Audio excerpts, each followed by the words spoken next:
I want to just turn, though, and you'll have to forgive me, listening to the testimony has changed my line of questioning a bit, because this is very personal to me. I sit here right now because when good white people in this country heard bigotry or hatred, they stood up. Moving into my home community, we were denied housing because of the color of our skin.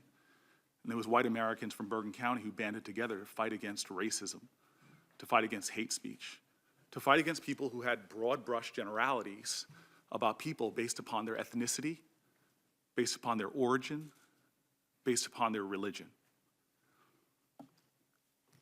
What went on in the White House, what went on in the Oval Office, is profoundly disturbing to me. And I'll tell you this, I heard about it when I was in Puerto Rico, when it happened. And here I was there trying to help a community dealing with savage challenges. And I can't tell you how many Puerto Ricans brought up that conversation in the White House. I returned to Atlanta to go to the King Center Awards. And from the greatest luminaries from the civil rights movement down to average Americans, this was on their mind.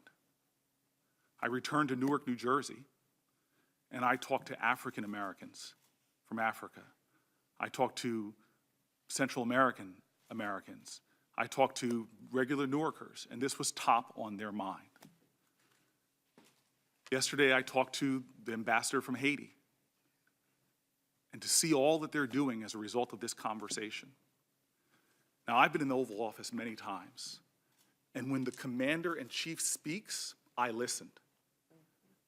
I don't have amnesia on conversations I had in the Oval Office going back months and months and months. And I've had individual meetings with the president, and I've had group conversations where there was, as you said, crosstalk. And why is this so important? Why is this so disturbing for me? Why am I, frankly, seething with anger? We have this incredible nation where we have been taught that it does not matter where you're from, it doesn't matter your color, your race, or religion, it's about the content of your character. It's about your values and your ideals. And yet we have a language that from Dick Durbin to Lindsey Graham, they seem to have a much better recollection of what went on. You're under oath. You and others in that room that suddenly cannot remember. It was Martin Luther King that said, there's nothing in this world more dangerous than sincere ignorance and conscientious stupidity. And so here we are in the United States of America. And we have a history that is beautiful and grand and also ugly, where from this nation to others, we know what happens when people sit by and are bystanders and say nothing. When Oval Office rhetoric sounds like social engineering, we know from human history the dangers of that. Our greatest heroes in this country spoke out about people who have convenient amnesia or who are bystanders. King said, a man dies when he refuses to stand up for that which is right. A man dies when he refuses to stand up for justice. A man dies when he refuses to take a stand. Elie Wiesel says, we must take side. Neutrality helps the oppressor, never the victim. Silence encourages a tormentor, never the tormented.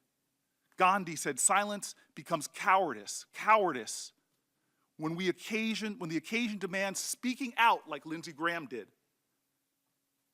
and acting accordingly. This idea that the commander-in-chief of this country could, with broad brushes, talk about certain nations and thus cast a shadow over the millions of Americans who are from those communities. And that you could even say in your testimony the Norwegians were preferenced by him because they're so hardworking. I didn't. Excuse me, let me finish. Happy to. Let me just draw a connection of why that matters. I'm sure you remember the 6 words from our president, the 6 words that he said after Charleston, Virginia last summer.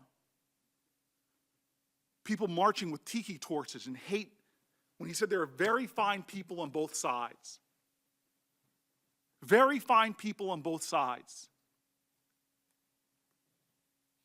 When the commander-in-chief speaks or refuses to speak, those words just don't dissipate like mist in the air. They fester. They become poison. They give license to bigotry and hate in our country. I know you're aware of a 2017 GAO report that found, and I quote, out of the 85 violent extremist incidences that resulted in death since September 12, 2001, far right-wing violent extremist groups were responsible for 73%.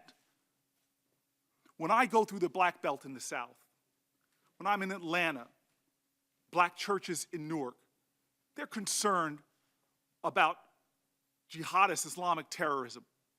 We watched the Twin Towers from Newark go down. But since 9/11, 85 violent incidents, 73% were with people that hold bigoted, hateful ideas about minorities. 1 American killed in Charleston, Virginia, and dozens injured. 9 Americans killed in a church shooting in Charleston, South Carolina by a white supremacist. An American killed and another wounded in Kansas after a white supremacist targeted them for their ethnicity, saying, "Get out of my country." 6 Americans killed and 4 others wounded in Wisconsin, where white supremacists targeted individuals for their religion.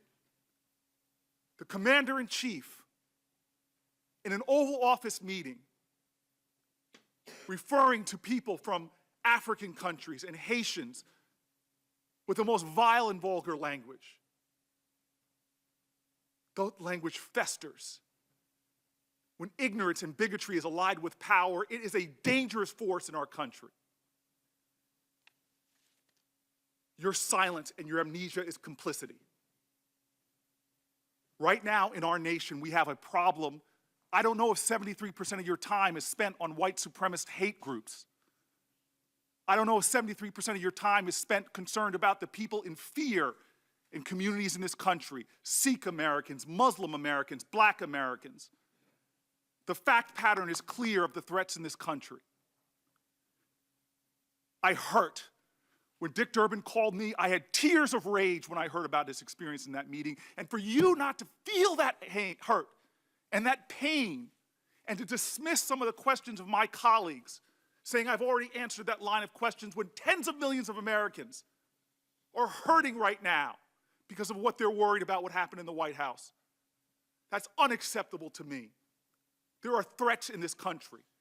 People plotting. I receive enough death threats to know the reality. Kamala receives enough death threats to know the reality. Mazie receives enough death threats to know the reality.